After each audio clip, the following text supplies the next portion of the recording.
Pascal Gréboval, je vous trouve là sur le stand de Kaizen. Kaizen qui, m'avez-vous dit, en préparant cette interview, est né ici en 2012, donc il y a 8 ans.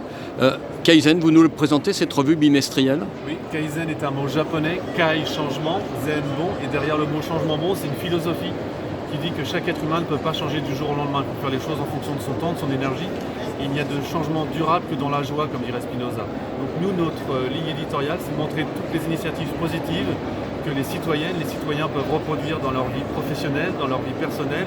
Et si chacun fait un petit pas là où il se fait plaisir, ça fera un grand pas pour l'humanité.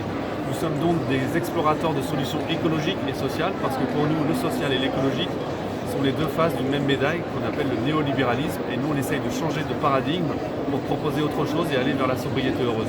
Alors on sait bien aujourd'hui que la presse en France se porte pas bien, en particulier la presse écrite. Comment est-ce qu'un magazine comme le vôtre, qui paraît tous les 2 mois, qui tire à 30 000 exemplaires, peut subsister économiquement?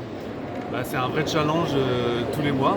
Donc nous, notre modèle économique repose essentiellement sur l'abonnement, donc raison pour laquelle nous sommes à Prix Vert, où nous faisons des offres spéciales pour les visiteurs en leur offrant un petit cadeau quand ils s'abonnent. Donc vraiment notre modèle économique, c'est l'abonnement, parce que nous sommes 100% indépendants, nous n'avons pas de gros groupe derrière nous, donc c'est vraiment les lecteurs qui soutiennent le magazine. Alors justement, dans cette relation avec le lectorat, on sait que la presse pâtit d'un manque de confiance. Ce manque de confiance, c'est souvent justement parce qu'il n'y a pas d'interactivité entre ceux qui écrivent et ceux qui ont des choses à dire.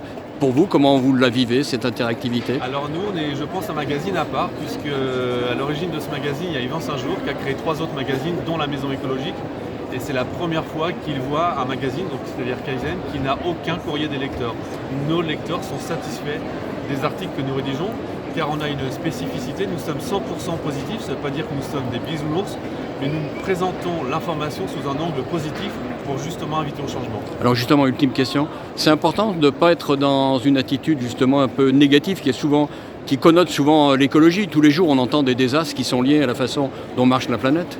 Nous, c'est notre ADN. Quand on a créé le magazine avec Cyril Dion, Yvan Saint-Jour et Patrick, on voulait justement sortir de ce discours négatif, pessimiste, en disant de toute façon le constat est fait, et on voit bien que ça ne fonctionne pas pour que les gens se mettent en marche. Et on sait aujourd'hui que le stress crée 3 choses, la peur, l'inhibition, la colère. Et ce que génèrent aujourd'hui les médias mainstream, c'est de la peur, de la colère et de la fuite.